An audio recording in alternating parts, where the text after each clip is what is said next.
Welcome to top news. TDP అధినేత చంద్రబాబు శుక్రవారం నెల్లూరు జిల్లా రాపూర్ మండలం పెంచలకోన పుణ్యక్షేత్రాన్ని సందర్శించారు. పెనుశీల లక్ష్మీ నరసింహస్వామి వారిని దర్శించుకుని ప్రత్యేక పూజలు నిర్వహించారు. ఆలయ అర్చకులు చంద్రబాబును ఆశీర్వదించి తీర్థ ప్రసాదాలు అందజేశారు. ఉండవల్లి నుంచి ప్రత్యేక హెలికాప్టర్ లో గోనపల్లి చేరుకుని అక్కడి నుంచి వాహనంలో పెంచలకోన చేరుకున్నారు. స్వామివారిని దర్శించుకున్న తర్వాత తిరిగి ఉండవల్లి బయలుదేరారు. ఆయన వెంట ఉదయగిరి ఎమ్మెల్యే మేకపాటి చంద్రశేఖర్ రెడ్డి, మాజీ మంత్రి సోమిరెడ్డి చంద్రమోహన్ రెడ్డి, కేంద్ర మాజీ మంత్రి పనపాక లక్ష్మి, మాజీ ఎమ్మెల్యేలు రామకృష్ణ, హేమలత, సుబ్రహ్మణ్యం తదితరులు ఉన్నారు.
టీడీపీ జాతీయ ప్రధాన కార్యదర్శి నారా లోకేష్ మంగళగిరి రూరల్ మండలం బేతపూడి, నవులూరు, తాడేపల్లి, డోల్హాస్ నగర్లలో ఎన్నికల ప్రచారంలో భాగంగా నిర్వహించిన రచ్చబండ సభలో పాల్గొన్నారు. ఈ సందర్భంగా లోకేష్ మాట్లాడుతూ మరోమారు ఆర్కే మాటలు నమ్మి మోసపోవద్దని మంగళగిరి ప్రజలకు విజ్ఞప్తి చేశారు. ఇక్కడ 2 సార్లు ఆళ్ల రామకృష్ణారెడ్డిని ఎమ్మెల్యేగా గెలిపించారు. మీ జీవితంలో ఏవైనా మార్పు వచ్చిందా అని ప్రశ్నించారు. ఆనాడు ఆళ్ల రామకృష్ణారెడ్డి గారు, జగన్ గారు సభలో మాట్లాడే ముందర ఎవరు తప్పుడు ప్రచారం నమ్మద్దు, గౌరవ ప్రతిపక్ష నేత ఆనాడు జగన్మోహన్ రెడ్డి గారిని నేను ఒప్పిస్తాను, రాజధాని ఇక్కడనే ఉంటుందని చెప్పాడు. కానీ 3 రాజధానులకు ఓటు వేసిన వ్యక్తి ఆళ్ల రామకృష్ణారెడ్డి గారు. ఇప్పుడు ఏకంగా ఒక చెల్లమ్మని తీసుకొచ్చారు ఎన్నికల బరిలో. ఈ సభగా చెల్లమ్మని ఒక ప్రశ్న అడుగుతారు, అమరావతి గురించి మీరు జగన్మోహన్ రెడ్డి గారిని అడిగారా? అదేవిధంగా మంగళగిరికి రావాల్సిన నిధుల గురించి మీరు జగన్మోహన్ రెడ్డి గారిని అడిగారా? లేదా ఆనాడు పేదవాళ్ళకి ఇల్లు కట్టిస్తున్నారే, అదేవిధంగా దశాబ్దాలుగా కాలువ పోరంబొక్కు ఎండోమెంట్ భూముల్లో నివసిస్తున్న పేదవాళ్ళ భూములని రెగ్యులరైజ్ చేస్తా అన్నారే, ఆ విషయం మీరు జగన్మోహన్ రెడ్డి గారిని అడిగారా అని సూటిగా చెల్లమ్మకి నేను ఈ 3 ప్రశ్నలు వేస్తాను. సమాధానం చెప్పాలి కదా. ఈరోజు వాళ్ళ పార్టీ అధికారంలో ఉంది, వాళ్ళ పార్టీకి చెందిన వ్యక్తి ముఖ్యమంత్రిగా ఉన్నారు. అమ్మా, మిమ్మల్ని అందరూ కోరుతున్నారు, గుండె మీద చేయబెట్టుకుని మీరు ఆలోచించండి. గత 4 సంవత్సరాలు 11 నెలలుగా ఎవరు మీకు సేవ చేశారు? ఎవరు మీకు అందుబాటులో ఉన్నారు? ఏకంగా ప్రభుత్వానికి ధీటుగా 104కి ధీటుగా ఆరోగ్య రథం పంపించాం. ఊర్లో ఎవరికైనా ఇబ్బంది ఉందంటే వాళ్ళందరికి ఉచితంగా మందులు అందజేశారు. తాగునీటి సమస్య ఉందంటే వాటర్ ట్యాంకర్ పెట్టి నీళ్లు కూడా పంపించాను. ప్రతిపక్షంలోనే నేను ఇంత పనిచేశానంటే ఇంకా 2 నెలల్లో మన ప్రభుత్వం రాబోతుంది, ఇంకా మంగళగిరి ఎలా ఉంటుందో ఒక్కసారి ఆలోచించుకొని మిమ్మల్ని అందరూ కోరుతాను. తల్లి ఓటు మీద నేను భయపడలేదు. నాలో పట్టుదల పెంచింది తల్లి, నాలో కసి తీసుకొచ్చింది తల్లి, నాలో ఆకలి తీసుకొచ్చింది తల్లి. ప్రజలకు ఇంకా సేవ చేయాలి, ప్రజలకు నేను ఇంకా దగ్గర అవ్వాలని ఓడిపోయిన రోజు దగ్గర నుంచి పనిచేసేస్తాను. ముందు చేస్తాను. మొత్తం రాష్ట్రమే కాదు, భారతదేశం మొత్తం ఆదర్శ నియోజకవర్గం భారతదేశంలో ఉందంటే అందరూ మంగళగిరి వైపు చూసే విధంగా మంగళగిరిని అభివృద్ధి సంక్షేమం చేసే బాధ్యత నేను తీసుకుంటాదని. మన గ్రామంలో ఉన్న కొన్ని సమస్యలు నాకు తెలుస్తుంది, దానిపైన స్పందిస్తా. దాని తర్వాత మీకే మైక్ ఇస్తా, మీరు ఎదుర్కొన్న సమస్యల గురించి నాకు తెలియజేయండి, దానిపైన నేను స్పందిస్తా. మొదటిది, ఎక్కడికి వెళ్ళినా డ్రైనేజ్ సమస్య ఉంది. పొద్దున్న లేచి నుంచి డ్రైనేజ్ పైన గొడవలు జరుగుతాయి. మన మురుగునీరు వేరే ఇంటి ముందర వెళ్తుంది, వాళ్ళకి మనకి తగాదా. కొంచెం స్లోప్ బాగుంటే మూడు గడపలు దాడుతుంది, అక్కడనే ఆగుతుంది మురుగునీరు, మళ్ళీ గొడవ మొదలవుతుంది. అదే కదా గొడవ. శాశ్వతమైన పరిష్కారం భూగర్భ డ్రైనేజ్. అన్నగారి ఊరు నిమ్మకూరు, నేను మంత్రిగా ఉన్నప్పుడు భూగర్భ డ్రైనేజ్ చేసేది అసలు దోమే లేదు. ఆ విధానం తీసుకొచ్చే బాధ్యత నాది. ఎండోమెంట్ భూమిలో కానీ, కాలువ భూమి కానివ్వండి, ఇతర భూమిలో మీరు నివసిస్తున్నారు, పట్టాలు లేవు. ఆనాడు ఆల రామకృష్ణారెడ్డి గారు పట్టాలు ఇస్తాను అని హామీ ఇచ్చారు, మళ్ళీ కంపడలా.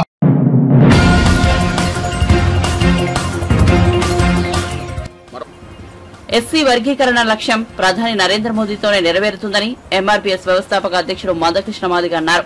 వరంగల్ జిల్లాలో మాదిగల రాజకీయ ఎదుగుదలను కడియం శ్రీహరి అడ్డుకుంటున్నారని ఆరోపించారు. 40 ఏళ్ల రాజకీయ ప్రస్థానంలో ఎవరిని ప్రోత్సహించని కడియం శ్రీహరి తాటికొండ రాజకీయను బర్త్రోస్ చేయడానికి కారణమయ్యారని మందకృష్ణ మాదిగ ఆరోపించారు. బీజేపీకే ఓట్లేమని చెప్పి మాదిగలకే కాదు, దేశ గౌరవం నిలబడాలంటే, దేశ అభివృద్ధి కావాలంటే, ఇతర దేశాల ముందు భారతదేశం ఎప్పుడు తలెత్తుకొని నిలవాలంటే ఖచ్చితంగా గౌరవం నరేంద్ర మోడీ గారికి మళ్ళొకసారి అవకాశం ఇస్తేనే అది సాధ్యమవుతుందనే విషయం కూడా మేము భావిస్తూ, గౌరవం నరేంద్ర మోడీ గారిని మరొకసారి ప్రధానమంత్రి చూడడం కోసం, బీజేపీ గెలుపు కోసం మా వంతు సర్వశక్తులు ఒడుతామనే విషయం కూడా గుర్తు చేస్తున్నాం. నా వల్ల ఫలాని మాదిగైనా ఎదిగిండని ఆయన చెప్పడానికి అవకాశం లేదు, కానీ మాదిగల సహకారంతో ఆయన ఎదిగిండని చెప్పి ఆయనకు తెలుసు, సమాజానికి తెలుసు. ఈ నేపథ్యంలో ఆయన ఎవరిని ప్రోత్సహించలేదు, మాదిగల నుంచి ఆయన ఎవరికి సహకరించలేదు ఎదగడానికి. కానీ ఆయన ప్రోత్సాహానికి సంబంధం లేకుండా, ఆయన సహకారానికి సంబంధం లేకుండా వివిధ కోణాల్లో మాదిగల నుంచి ఎదిగితే అది కూడా జీర్ణించుకోలేకుండా పోయాడు. ఇది ఇంపార్టెంట్. ఆయన ప్రోత్సాహంతో ఒక ఎమ్మెల్యే క్యాండిడేట్గా ఎవరు ఇక్కడ ఎదగలే, ఆయన సహకారంతో ఎవరు ఎమ్మెల్యేలు కాలే మాదిగల నుంచి.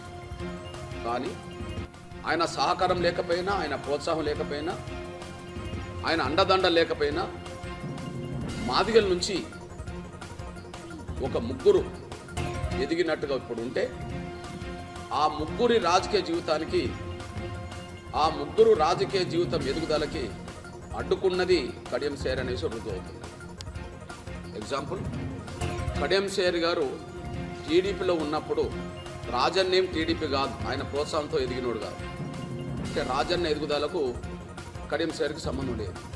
రాజన్న ఎదగడానికి, సమాజంలో ఒక గుర్తింపు రావడానికి మొట్టమొదటి కారణం ఎంఆర్పిఎస్. ఆయన ఉద్యమకారుడిగా ఎంఆర్పిఎస్ ఉద్యమం నుంచి ఎదిగినోడు. రాజకీయాలు ఆయన చేయాలనుకున్నప్పుడు కాంగ్రెస్లో చేరినోడు. ఇది మనం గమనించాల్సిన అవసరం ఉంది. ఒక ఉద్యమకారుడిగా ఆయన ఎంఆర్పిఎస్ ఎదిగినోడు. మాదిగ రిజర్వేషన్ పోరాట సమితికి తెలంగాణ ప్రాంతీయ కమిటీ ఉంటే కో కన్వీనర్ స్థాయికి ఎదిగినాడు.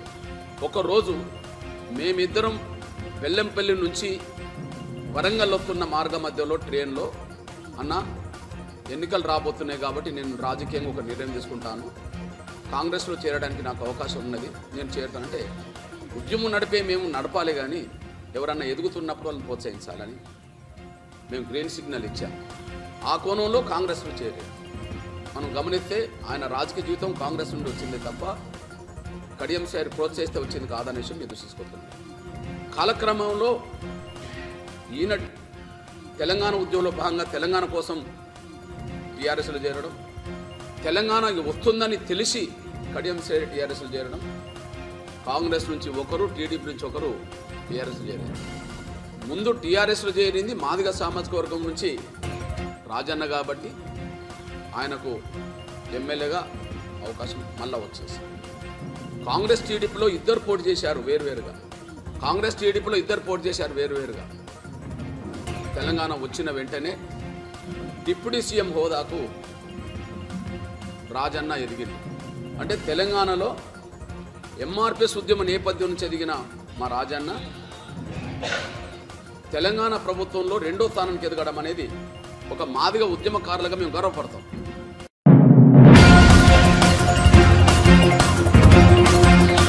ఎస్సీ వర్గీకరణ పేరుతో రాజకీయ ప్రయోజనాల కోసం మాదిగలను బీజేపీ పార్టీలు వాడుకుంటున్నాయని మాజీ ఎమ్మెల్యే సంపత్ కుమార్ అన్నారు. శుక్రవారం గాంధీభవన్లో ఆయన మీడియాతో మాట్లాడుతూ 2.5 దశాబ్దాలుగా ఎప్పుడు ఎన్నికలు వచ్చినా వర్గీకరణ పేరుతో మాదిగల హక్కులను మోసం చేసే కుట్రలు జరుగుతున్నాయని చెప్పారు. మాదిగ జాతిని బీజేపీ, బీఆర్ఎస్ అనగదొక్కాయని ధ్వజమెత్తారు. ఏ ఎండకు ఆ గొడుగు పడుతున్న ఎంఆర్పీఎస్ అధ్యక్షుడు మందకృష్ణ మాదిగను హెచ్చరించారు.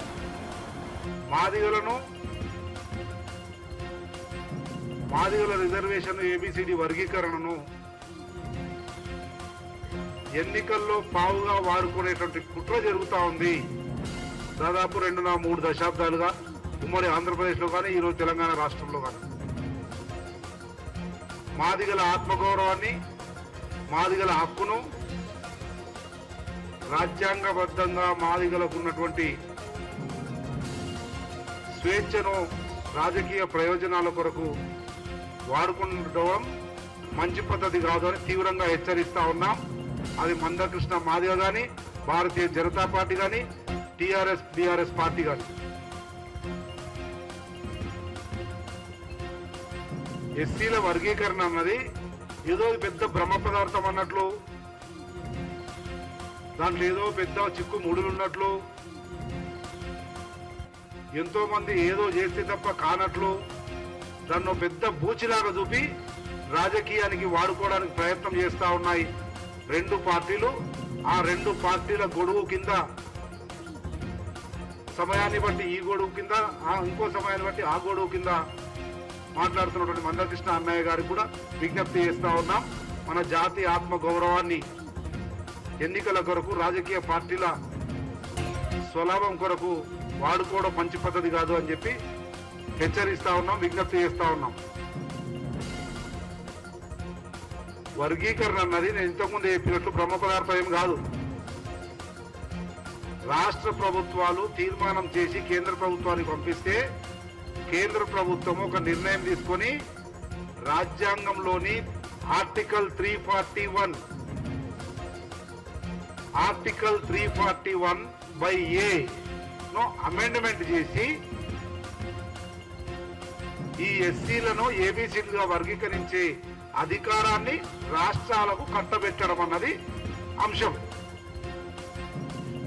దాన్ని ఏదో పెద్ద మసిబూసి మారేడుకాయ చేసి నరేంద్ర మోడీ దగ్గర, లేదంటే కిషన్ రెడ్డి దగ్గర, వెంకయ్య నాయుడు దగ్గర, లేకపోతే కొన్ని రోజులు అంతకుముందు కేసీఆర్ దగ్గర బతిమిలాడు, మొక్కుడు, దండాలు పెట్టుడు, మన ఆత్మగౌరవాన్ని ఏం చేయాల్సిన అవసరం లేదు అన్న విషయాన్ని గుర్తు చేస్తా ఉన్నాం.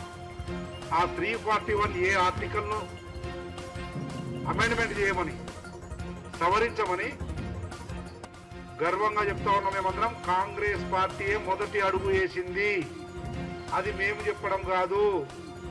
గౌరవ మా అందరికి ఇష్టమైన నాయకుడు మందకృష్ణ మాదిగ గారే స్వయంగా రాసినటువంటి లేఖ. Shri Mandakrishna Madiga, founder president.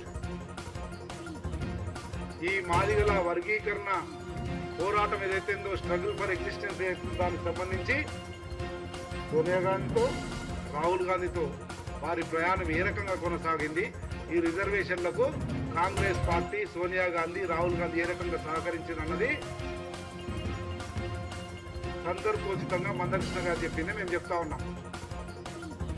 మొట్టమొదటగా భారతదేశంలో ఈ వర్గీకరణకు సంబంధించి ఎన్ని కమిషన్లు వేసిరో, ఏ రాష్ట్రాల్లో వేసిరో ఆ రాష్ట్రాల్లో మొత్తం కూడా వేసింది కాంగ్రెస్ పార్టీ అధికారంలో ఉన్నప్పుడే జరిగింది అనేక రాష్ట్రాల్లో. అది నేను చెప్పడము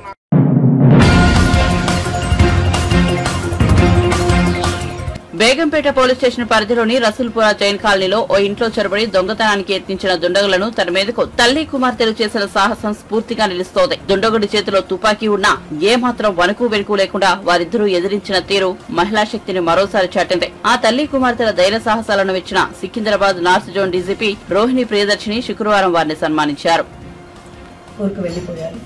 దాని తర్వాత కాన్పూర్ నుంచి ఒక వెపన్ తీసుకొని ఈ ఇల్లులో చాలా వాళ్ళు ఇండస్ట్రియలిస్ట్, తర్వాత వాళ్ళ దగ్గర డబ్బులు ఉంటాయి అని తెలుసుకొని వచ్చి వాళ్ళ ఫ్రెండ్ ఇంకొక అతనితో పాటు పోయిన అతను వచ్చి సుశీలు, ఫ్రెండ్ పేరు వచ్చి ప్రేమ్ చంద్. అతను కూడా ఫరీద్పూర్ యూపీ అతనే. అతను ఇక్కడ రాజ్భవన్ ఏరియా దగ్గర ఒక ఎంఎస్ మక్తా అనే ఏరియా ఉంది, అక్కడ సోమాజిగూడ ఏరియాలో పానీపూరి అమ్ముతుంటారు. ఇద్దరు ప్లాన్ చేసుకొని వచ్చి మన సికింద్రాబాద్ రైల్వే స్టేషన్ ముందు ఉన్న ఒక లాడ్జ్లో ఉండేసి అక్కడ నుంచి ఇక్కడ 2 రోజుకు రెక్కి కూడా చేసి ఉన్నట్టు తెలుస్తుంది ఇంట్రోగేషన్లో. తర్వాత వీళ్ళ దగ్గర అటెంప్ట్ అండ్ చేయడానికి నిన్న మధ్యాహ్నం 13 hours లోపల ఎంట్రీ అవ్వడం జరిగింది. యాజ్ కురియర్ బాయ్స్ లాగా గిఫ్ట్ వచ్చింది అని చెప్పి ఎంట్రీ అవ్వడం జరిగింది. వాళ్ళను గేట్ దగ్గరనే ఉండమని చెప్తే కూడా వాళ్ళు దాంట్లో ఇది చేయకుండా డోర్ దగ్గర వచ్చి వాళ్ళను బెదిరించడం జరిగింది with a weapon. It is a country made weapon. We verified with armorers also. It is not in a working condition, but still they have taken a country made weapon and started threatening them and threatening them for money or not to make noises. And ఆ సందర్భంలో మన అమితా గారు తర్వాత భావి వాళ్ళ కూతురు ఇద్దరు కూడా nobody would have reacted in such way. మనము చాలా రాబరీ అఫెన్సెస్ చూసి ఉన్నాము, చాలా అఫెన్సెస్ చూసి ఉన్నాము, ఎక్కడ కూడా ఇలా రియాక్ట్ కాదు. ఇలాంటి రియాక్షన్ నేను ఎక్కడ కూడా నా 10 years సర్వీస్లో 11 years సర్వీస్లో నేను చూడలేదు. వెంటనే వాళ్ళు they used their common sense and they started attacking the assailant itself and they could defend them and they could actually catch one of the persons. ఆథర్ దగ్గర నుంచి యాక్చువల్లీ వెపన్ మేడం తీసుకున్నట్టు ఉంది. I think they were able to hit him and overpower him and could snatch away the weapon and they could catch the other one of the fellows also who had a big knife. And CCTV footage చూసినప్పుడు మనకు neighbours వస్తే కూడా వాళ్ళు weapon చూస్తే వాళ్ళు పారిపోతుంటే కూడా madam వదలకుండా and kids ఈ అమ్మాయి వదలకుండా వాళ్ళని పట్టుకొని ఇవ్వడం. And we were able to catch the another suspect, another accused in railways with the help of railway police. మనము సుశీల్ను వచ్చి కాజీపేట్ రైల్వే పోలీస్ దగ్గర నుంచి పట్టుకోవడం జరిగింది.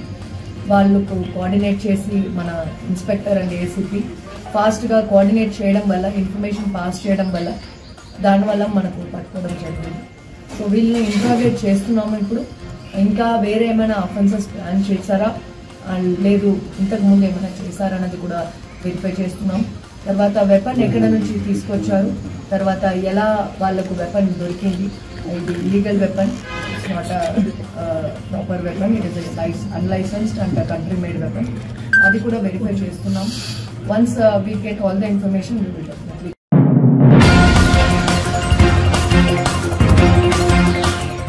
సీఎం జగన్ హయాంలో గంజాయి, డ్రగ్స్, మానవ అక్రమ రవాణాలో ఏపీ ప్రథమ స్థానంలో నిలిచిందని తెలుగు మహిళా అధ్యక్షురాలు వంగల్పూడి అనిత దువ్వెట్టారు. ఆమె విలేకరులతో మాట్లాడారు. మద్యం, గంజాయి, డ్రగ్స్ సరఫరా చేసి ఎన్నికల్లో వైఎస్ఆర్సీపీ గెలవాలని చూస్తుందని అనిత ఆరోపించారు. ఈ రోజు పరిస్థితి ఏంటంటే ఈజ్ ఆఫ్ డూయింగ్ బిజినెస్ లో నెంబర్ 1 స్థానంలో టీడీపీ హయాంలో ఉంటే ఈ రోజు డ్రగ్స్ రవాణాలోని, అదేవిధంగా గంజాయి రవాణాలోని, ఆడపిల్లల అక్రమ రవాణాలోని, ఆడపిల్లల మీద అఘాయిత్యాల్లోని, మహిళల మీద జరుగుతున్న దాడుల్లోని ఈ రోజు నెంబర్ 1 స్థానంలో జగన్మోహన్ రెడ్డి గవర్నమెంట్, ముఖ్యంగా ఆంధ్రప్రదేశ్ రాష్ట్రం ఉండడం చూస్తూ ఉంటే సిగ్గుపడాల్సిన పరిస్థితి. మన విశాఖపట్నంలో పోర్టులోని బ్రెజిల్ నుంచి దిగుమతి అయిన సుమారు 25,000 కిలోల డ్రగ్స్ అది సిబిఐకి పట్టుబట్టాయి. ఆ సిబిఐ వాళ్ళ దగ్గర నుంచి వాళ్ళ దగ్గరికి వెళ్లకుండా కూడా వైసీపీ నాయకులు ఎంతమంది ఎన్ని రకాలుగా ప్రయత్నాలు చేశారో మనందరం కూడా నేను చూసాం. అది కూడా ఏంటంటే కంటైనర్ ఎవరికి సంబంధించిందంటే వైసీపీ నేత పూనం వీరభద్రరావుకి సంబంధించిన సంధ్య ఆక్వా కంపెనీకి సంబంధించిన డ్రగ్స్ ఆ కంపెనీ నుంచి అది ఆర్డర్ ఉన్న దిగుమతి చేసుకుంది. అట్ ద సేమ్ టైం ఈ వీరభద్రరావు ఉన్న వ్యక్తి ఎవరంటే ప్రకాశం జిల్లా నాగులపాడు మండలం వైసీపీ సీనియర్ నేత.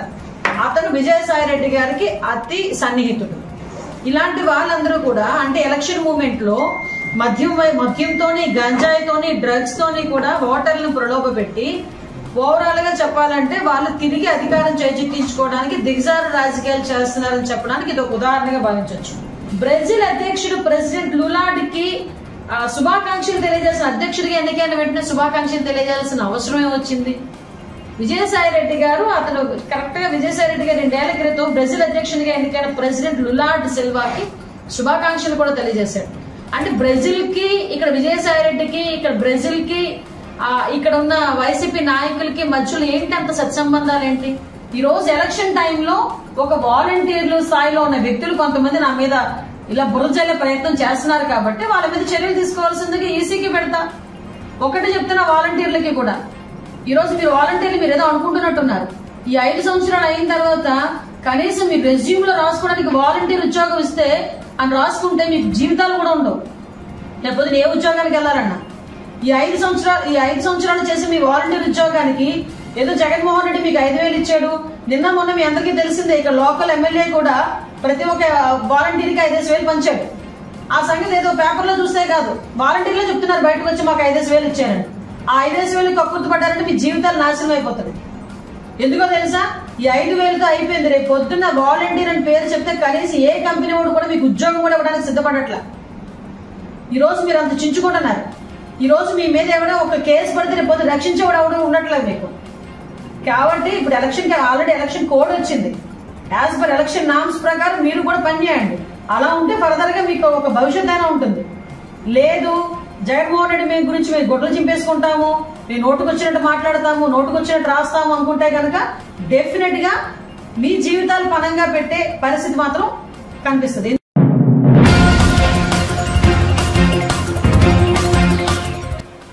ఢిల్లీ సీఎం అరవింద్ కేజ్రీవాల్ అరెస్టును ఖండిస్తున్నామని సిపిఐ తెలంగాణ రాష్ట కార్యదర్శి కూనంనేని సాంబశివరావు తెలిపారు. ప్రధాని మోదీ ప్రజాస్వామ్యాన్ని కూలీ చేస్తున్నారని విమర్శించారు. ఎన్నికల బాండ్లతో బీజేపీకు 1,000 కోట్లు వచ్చాయని, ఇదంతా అక్రమ సంపాదనే అని ధ్వజమెత్తారు. ఎన్నికల బాండ్లు తీసుకున్న వారిపై సుప్రీంకోర్టు సుమోటోగా తీసుకుని విచారణ జరపాలని డిమాండ్ చేశారు. కేజ్రీవాల్ ను బీజేపీ ప్రభుత్వం ఎన్నో బెదిరింపులు, వేధింపులకు గురి చేసినా లొంగకపోవడంతో అరెస్టు చేశారని చెప్పారు. ఈరోజు అంటే నిన్న ప్రజాస్వామ్య చరిత్రలో ఇదొక బ్లాక్ డేగా మనం పరిగణించవచ్చు. అన్యాయంగా కేజ్రీవాల్ని అరెస్ట్ చేయటం, ఆ అరెస్ట్ కూడా పార్లమెంట్ ఎన్నికల ముందు చేయటం అనేది ప్రజాస్వామ్యాన్ని ఏ పద్ధతుల్లో నరేంద్ర మోడీ దాన్ని అణిచివేస్తున్నాడు, నరేంద్ర మోడీ రాజకీయం నరేంద్రీయం ఏ పద్ధతుల్లో నడుస్తుందనే దానికి అదొక పెద్ద ఉదాహరణ. ఇవాళ బాండ్స్ వచ్చినాయి, బయటికి బాండ్స్ వచ్చినాయి అంటే చట్టబద్ధతతో 1,000 కోట్లు తీసేసుకుంటాం, నీ మీద ఏం కేసు ఉండదు చట్టబద్ధతతో. ఇవాళ సుప్రీంకోర్టు లేకపోతే మనకు తెలిసేది కూడా కాదు. అందులో ఎవరిచ్చారు? ఈ లిక్కర్ స్కామ్ లాగా, లిక్కర్ కంపెనీ లాగానే ఒక లాటరీ కంపెనీ ఒకటి ఉంది. ఆ లాటరీ కంపెనీ 100 కోట్లు ఇచ్చింది. అది అన్యాయం కాదా? మెగా కంపెనీ దాదాపు 900 కోట్లు ఇచ్చింది. లాటరీ కంపెనీ ఫ్యూచర్ గేమింగ్, అది ఎవడో ఫారినర్ నడిపేటువంటిది, వాడి దగ్గర తీసుకుంటావు. ఈ విధంగా ఈ అన్యాయమైనటువంటి పద్ధతుల్లో డబ్బులు నువ్వైతే వసూలు చేయొచ్చు, మామూలుగా 100 కోట్లు. అందుకని నేను ఈ 100 కోట్లు తీసుకోవటం తప్పు, లేకపోతే ఇది రైట్ అది తప్పు అని నేను అంటలేదు. ఇవాళ నీకు ఒక న్యాయం మరొక న్యాయమా అని మేము అడుగుతున్నాం. నరేంద్ర మోడీ అధికారంలోకి వచ్చినాక ఒక్కళ్ళనైనా బీజేపీ వాళ్ళని అరెస్ట్ చేశారా? కవితమ్మను ఇన్ని రోజులు ఎందుకు అరెస్ట్ చేయలేదు, ఇప్పుడే ఎందుకు చేశారు? సమాధానం చెప్పాలి. ఇన్ని రోజులు మీకు అండర్స్టాండింగ్ ఉంది, ఇప్పుడు కూడా దానికి ఏదో కొత్త రాజకీయం. ఇక మీరు వాళ్ళ స్థానాన్ని, ఆ శూన్యతను మీరు భర్తీ చేయాలనేటువంటి ఆ పద్ధతుల్లో మీరు ఆ విధంగా ఇప్పుడు కవితను అరెస్ట్ చేసి మేము ఎవరినైనా స్పేర్ చేయాలి. ఇన్ని రోజులు ఎందుకు స్పేర్ చేశారు? ఇన్ని రోజులు ఎందుకు చేయలేదు? ఇన్ని రోజులు కేజ్రీవాల్ని ఎందుకు చేయలేదు? కేజ్రీవాల్ లొంగిపోతాడనే ఉద్దేశంతో, ఆ ఇండియా కూటమి నుంచి బయటకు వస్తాడనే ఉద్దేశంతో కేజ్రీవాల్ని చాలా రకాలుగా వేధింపులకి, బెదిరింపులకి గురి చేసిన విషయం మనందరికీ తెలుసు. అలాగే బీజేపీ ఇంకా ఈ బాండ్ల రూపంలో ఇవన్నీ అక్రమ సొమ్ములే. ఈ బాండ్లు ఇచ్చిన ప్రతి ఒక్కళ్ళు అక్రమ సొమ్ములే, అక్రమంగా సంపాదించిన వాళ్లే. మెగా కంపెనీ అక్రమమే, ఇంకా ఫ్యూచర్ గేమింగ్ అక్రమమే. దొంగ సంపాదించిన దొంగ డబ్బును పంచుకున్నటువంటి బీజేపీ లాంటి పార్టీలు దొంగ డబ్బును దొంగల దగ్గర నుంచి బందిపోట్లు లాక్కుంటున్నారు వీళ్ళు. దానికి చట్టం అనే ముసుగు తొడుగుతున్నారు. ఈ బందిపోట్లని ఖచ్చితంగా వాళ్ళపైన కేసులు పెట్టాలి, ఆ చట్టాలన్నీ రావాలి. నరేంద్ర మోడీతో సైతం అందరిపైన కేసులు పెట్టాలి. అప్పుడు ప్రజాస్వామ్యానికి ఆ విధమైనటువంటి కొద్దిైన సరే విశ్వాసం ప్రజాస్వామ్యంలో కలుగుతుంది. నేను ఇంకా రిక్వెస్ట్ చేస్తున్నాను సుప్రీంకోర్టు సుమోటో కింద తీసుకుని ఈ బాండ్లని, ఈ అక్రమ సంపాదనని యాక్సెప్ట్ చేసినందుకు, లేకపోతే బాండ్ల రూపంలో డబ్బుని చట్టబద్ధతతో 1000 కోట్లు తినటానికి ఇవాళ 5,000 కోట్లు 6,000 కోట్లు బీజేపీ వాళ్ళు తిన్నారు. ఎన్నికల్లో కొంటున్నారు వీళ్ళు. ఎన్నికల్లో కూడా మీరు ఇవాళ చూస్తున్నారు.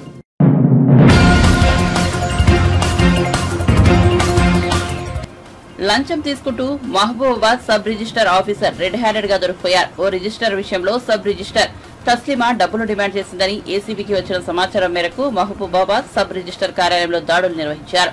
ఈ క్రమంలో ప్లాన్ ప్రకారం అక్కడికి చేరుకున్న ఏసీబీ అధికారులు తస్లిమా ఓ వ్యక్తి దగ్గర 19,200 రూపాయలు తీసుకుంటుండగా రెడ్ హ్యాండెడ్ గా పట్టుకున్నారు. ఆ తర్వాత డాక్యుమెంట్ రైటర్ల నుంచి 1,78,000 రూపాయలను స్వాధీనం చేసుకున్నారు ఏసీబీ అధికారులు. దీనికి సంబంధించిన మరింత సమాచారం గురించి అధికారులు విచారణ చేపట్టారు.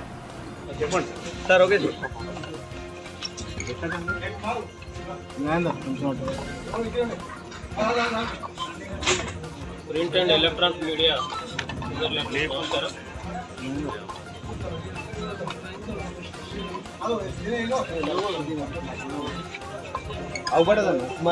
ఇటు ముందుకు రావాలి. పైకి ఎందుకు నెడతారు మరి లోపలి ఎవరే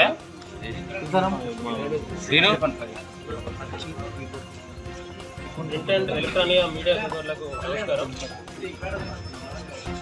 దాట్ల గ్రామానికి చెందిన గుండగాని హరీష్ అనే వ్యక్తి ఎకరా 28 గుంటలు దంతాలపల్లి గ్రామంలో కొనుగోలు చేసి రిజిస్ట్రేషన్ కొరకు మయాబాద్ ఆఫీస్కి, ఎస్ఆర్ఓ ఆఫీస్కి మార్చి మొదటి వారంలో రాగా ఇక్కడ పరిస్థితి ఆయనకు అర్థమైంది ఏంటి అని అంటే, గవర్నమెంట్ ల్యాండ్కి స్క్వేర్ యార్డ్కి 108 రూపాయలు అట్లా ఉంది. ఎస్ఆర్ఓ గారికి 200 రూపీస్ చొప్పున ఇస్తేనే ఆ స్లాట్ బుక్ చేసుకోవాలా, రిజిస్ట్రేషన్ అవుద్ది అని చెప్పి ఆఫీస్లో తెలియజేయడం జరిగింది. సో అతనికి ఇవ్వడం ఇష్టం లేక వరంగల్లో ఉన్న మా ఆఫీస్కి వచ్చి కంప్లైంట్ చేశాడు. మొన్నటి రోజు వచ్చి మళ్ళీ అడిగాడు. ఎస్ఆర్ఓ తస్లీం మహమ్మద్ గారిని వచ్చి కలిస్తే ఆమె వెంకటి అని అవుట్ సోర్సింగ్ వ్యక్తి ఉన్నాడు, అతను వివరంగా మీకు ఏ విధంగా ఇవ్వాలి అని మీకు ఎక్స్ప్లెయిన్ చేస్తాడు అని చెప్పి చెప్పింది. అతను డీటెయిల్గా ఎంత చాలన్ అవుతుంది, ఎక్స్ట్రా ఎంత అవుతుంది పర్ యార్డ్కి అనేది చెప్పింది. అది ఇవ్వడం ఇష్టం లేక మా దగ్గరికి వచ్చి కంప్లైంట్ చేయడంతో ఈరోజు వాళ్ళు డిమాండ్ చేసినటువంటి 128 యార్డ్స్కి 150 చొప్పున 19,200 రూపాయలు ఇస్తుండగా మేము రెడ్ హ్యాండెడ్గా పట్టుకోవడం జరిగింది. ఈ తస్లీమా మహమ్మద్ మరియు అలేటి వెంకటేష్ గారిని అరెస్ట్ చేస్తున్నాము. రేపు ఏసీబీ కోర్టు వరంగల్లో రుడ్డు చేస్తాం. అలాగే అతన్ని హరీష్ గారు ఇచ్చిన డబ్బులు అవుట్ సోర్సింగ్ పర్సన్ అయినటువంటి వెంకటేష్ గారి దగ్గర దొరికినాయి. ఆ అమౌంట్తో పాటు దాదాపు 1,72,000 రూపాయలు, ఒక 20 వ్యాడ్స్ కూడా దొరికినాయి. అవి కూడా అన్అకౌంటెడ్ మనీ. ఈరోజు కలెక్షన్ అన్నమాట. అది అన్అకౌంటెడ్ అమౌంట్ దొరికింది. దాని ఎక్స్ప్లెనేషన్ ఏమి ఇస్తారో ఇంకా రాసుకోలేదు, మేము నోట్ చేసుకుంటాం. ఓకే అండి, ఇంకో తీసుకున్నాం.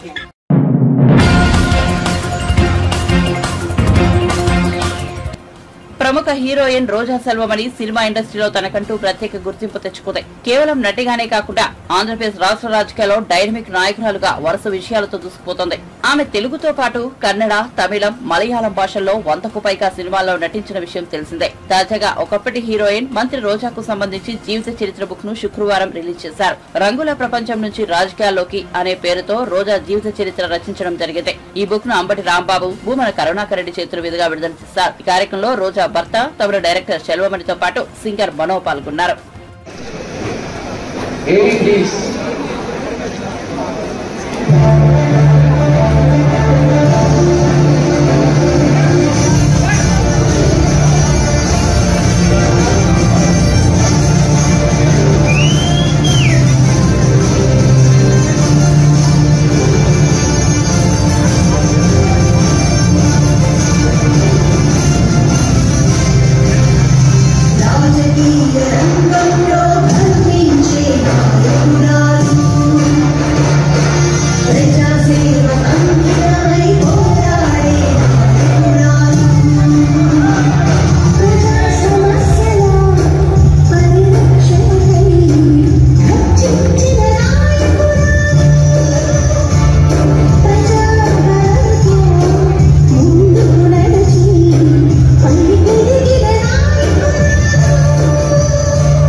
AD please.